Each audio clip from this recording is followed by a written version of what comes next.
Last but not least, Greg Piefer, founder of Shine. A leader in tech innovation, he's ahead of his time, a CEO in his prime leading next-gen fusion solutions. Shine uses a unique phase-based approach. His methods are proven. Leveraging technology to save lives today, working towards a better tomorrow with energy we can sustain. His decades of experience advancing growth stage tech, addressing urgent global needs that would otherwise go unmet. Goals to better serve humanity and accelerate positive change. He's a titan ablaze in this information age, giving hope at any stage and shedding light with every move. Future vision with good intent, innovation to improve. And not just use mankind, but elevate our ways. And now it's time. Welcome Greg Piefer from Shine to the stage.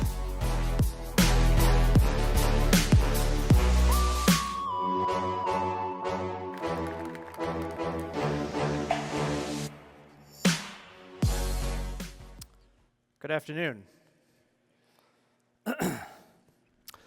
I'm talking to you today after some great speakers and talking about awesome technologies that have come from Wisconsin in ways that our lives are being improved. But I think it's fair to say we sit at a moment of unprecedented technological change. And I think that technological change is bringing extraordinary challenges to humanity. We see the advent of things like AI, which are going to replace many human jobs with automation. And we see an entire world that is aspiring to a much higher standard of living than they're used to. We've got it pretty good here in the United States. But others want to live the way we do. And with technologies like the internet and AI, they're going to actually be able to come into that means. One of the biggest challenges I think that our species faces as we look at the coming decades is access to energy. Human needs alone for the rest of the world to rise toward our standard of living will require a 3 to 5x increase in the current energy base. That's without the expansion coming from AI. AI has the potential to drive insanely additional energy demand. We look at systems like the US government's recently announced Stargate project, a single AI program that will consume up to 5 times the amount of energy of New York City. Some people aspire to companion AI, where every human will have their own. Today, AI takes up somewhere between 1 million to 10 million times the amount of energy of a human brain to recreate that same potential. Bottom line, as we look at technologies that are emerging, we need new energy sources. And in fact, without those energy sources, conflict is inevitable. We fought wars over energy in the past. I think we're going to fight even more if we don't find a solution. But technology is often and should be the source of solutions to these problems, not just the source of problems. And today I'm really excited to talk to you about one solution that I think could not only help solve the challenges we're going to face with energy in the coming decades, but unlock human growth in a way that we can't even imagine today. So step back a little bit to my personal story. I'm a nerdy kid. Literally, instead of going out to recess with the other kids, I'm reading about particle accelerators, fusion reactors. I love Star Trek.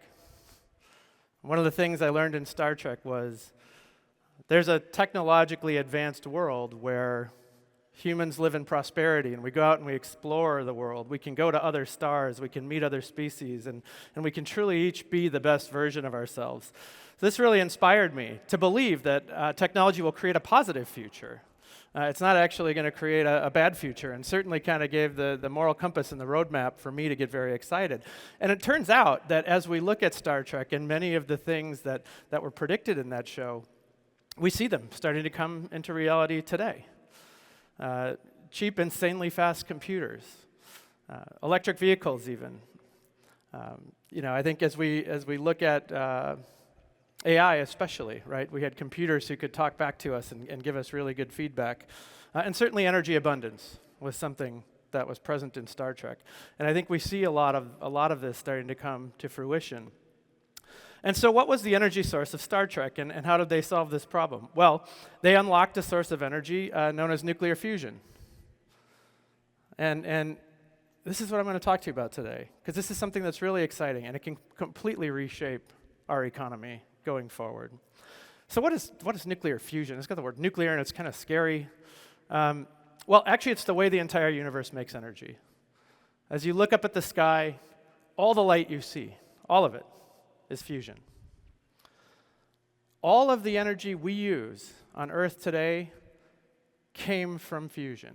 And when I say fusion, I mean the light from our sun or from other stars hitting the Earth, being collected through photosynthesis or through animals eating those plants or through solar or through wind or in fact even nuclear fission energy, which came from exploding stars, all were driven by nuclear fusion energy. A nice little fact, the sun puts out a lot of power, right? We collect a tiny, tiny little bit of it. It's too big of a group to ask for guesses. But the sun puts out enough power to power 20 trillion Earths. If you took all of the power consumption that we use today, and you could capture the entire sun's energy, it puts out enough power to power 20 trillion Earths. So why not go to the source, right? Why rely on these intermediary, secondary forms of energy generation when we can go straight to the source and do it the way the stars do it? Do it the way the universe does it. If we could access energy on that scale, we would definitely be able to level up human capability as a species. One more thing to put this in context is that fusion energy fuel contains tremendously more energy content than what we're used to: oil, gasoline, batteries, etc. And I thought a nice little way to put this in context is this glass of water you see on the screen. That glass of water contains enough fusion fuel for your entire lifetime. One glass of water.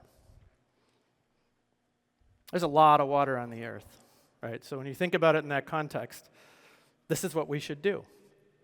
And in fact, people are so excited about fusion technology today that investors are dumping billions of dollars into these companies.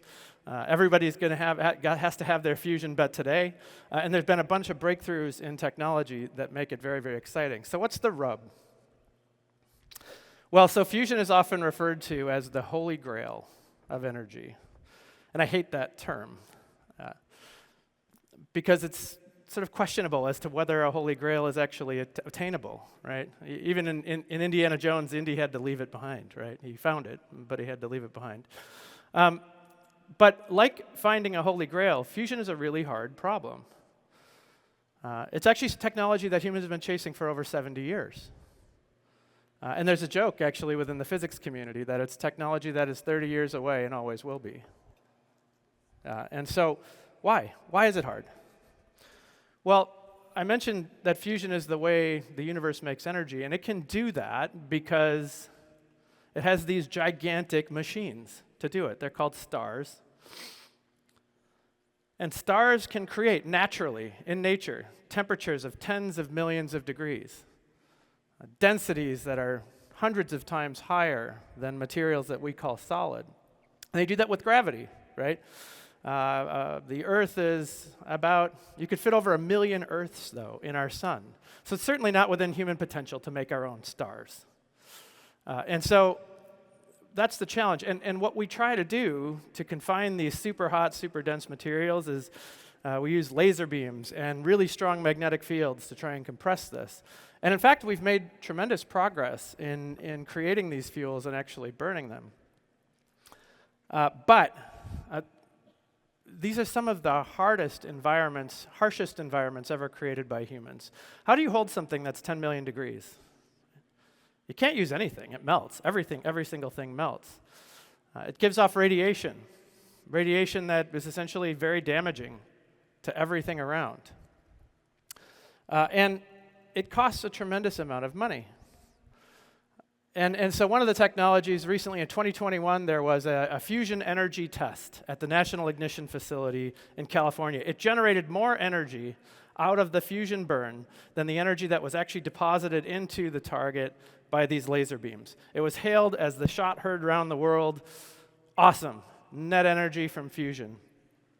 It generated about 5 cents worth of heat, if you were to be able to capture that heat and sell it, and it costs about $10 million to do the test. So we're a long ways away. So while this is an incredibly interesting and super transformational technology for us to solve, it's very, very challenging, and there's a long road to go. So let's talk about a eureka moment. I look at that and I say there's a factor of 200 million difference in the cost that we have to improve, the cost of fusion to get from what's been demonstrated in a laboratory to commercialization. That's a big jump. It's going to take a lot of investment. It's going to take a lot of patience by investors, and I'm just not sure people are that long-term of thinkers. But maybe we could follow a more traditional deep playbook, or deep tech playbook, which is we've got a cool technology. Maybe we can sell it to markets where we can make money today. And if we can sell it to those markets, we can make it better through practice over time. And this is, in fact, the way some of our most promising deep tech companies have formed. Computers were once room-sized machines, and now I have one on my wrist. AI was created from video games. Right? Those of you who are NVIDIA investors, I was one of the earliest supporters of NVIDIA. I bought their video cards for my video games all the way back when I was in college. And it's truly that video game parallelism is what brought AI to be. Batteries went from toys and walkie-talkies for emergency services up through laptop computers and eventually cars. And Moore's law of semiconductors was not funded by basic research or constant investment in bringing a technology to market. It was funded by products, real products that created real value for people along the way. And so I wondered, could fusion do this as well? And it turns out it can. So this is a fusion reaction on these screens. And I don't need you to memorize this. But almost everybody who works on fusion is focused on the little lightning bolt in the bottom right-hand corner, the energy that's a product from fusion. But it turns out if you think outside the box, and this was our eureka moment, fusion also produces neutrons. And neutrons, it turns out, can be used for things that are incredibly valuable. I want to talk about just a few of those. So a lot of you have flown, I presume almost everybody in the room has flown on advanced commercial jets. This happens to be an Airbus A320 actually it's not what it is in the picture, but an Airbus A320, for example, is an example of a jet that needs its turbine blades imaged with neutron radiography. The engines are so advanced that they operate at a melting point 20%, or a temperature 20% above their melting point. So the blades in these engines would all melt, if not only that you could suck cold air in from the front of the engine and blow it out through each turbine blade. And it turns out that these engines are made of advanced materials where the defect rate is very high. And about 1% of the time, when you manufacture these engines, the blade channel is blocked. And if it's blocked, the engine blade will melt, and that will imbalance the engine, and the engine will explode. So you need to image each one of these, and there's only one technique that is sensitive enough to do that, and it's neutrons. It's using neutrons to do something called radiography. Historically, this has been done in nuclear fission reactors. You can imagine the inconvenience of a jet manufacturer having to send their entire part manufacturing line through a nuclear reactor. On top of that, these reactors are old, over 60 years old and dying. Fusion offers an alternative where you can use fusion neutrons to do the same job. Here's the really cool thing about it. Instead of getting paid 5 cents per kilowatt hour, on the amount of neutrons you get from 1 kilowatt hour of fusion, you can sell for about $200,000 for this testing. Much better place to commercialize. We've done that, in fact, and are doing this today. The Airbus A320 is one example. The F-35 Joint Strike Fighter, another example. Increasingly, jets are needing this technique, and it was a wonderful way for us to scratch the surface with fusion, get it commercial, and grow. Another one, and you just heard about cancer. Really awesome speaker. Suzanne told you about external beam therapy. Their company is certainly one of, if not the best in the game at that. But sometimes cancer is discovered later, when it's spread. And you need to find a way. You need to find a way to destroy cancer throughout its metastases in the body. What you see here in this picture is a patient that has cancer throughout their whole body. This is prostate cancer. Most of the black dots on the patient are lesions that have spread throughout the body. And very clever people have designed drugs that stick to all these tumors. Now, if only you could attach a smart bomb to that drug, something that has very short-range impact, so it won't damage the tissue surrounding all these tumors. It turns out when you have this many tumors, using beam therapy to come in and up from all different directions is far too damaging to the patient. It's wonderful when you have a single bulk tumor, or maybe a few, but when you have hundreds like this, you would get too much collateral radiation dose. So you need something that's a smart bomb for cancer. And it turns out there is such a thing. There are isotopes, radioactive isotopes, that you can attach to the drug, and they emit radiation that travels less than 1 millimeter in the human body. And so you can actually smart bomb all of these targets. Historically, chemotherapy, the way you would treat this, I would say is much more like napalm. You're attacking the whole system, and you're hoping that the cancer dies more quickly than the healthy cells die. Through these therapies, we're seeing massive improvements to cancer patients. And you can see just over 2 courses of therapy how many of these tumors have cleared up in this patient shown here. So we're really, really excited about this. This supply chain needs neutrons as well. And it also relies on 60-year-old reactors that are dying. In fact, these radioisotopes are used in over 50 million diagnostic tests every year around the world. In therapy, this is probably one of the most exciting, up-and-coming, potentially game-changing cure for cancer-type therapies.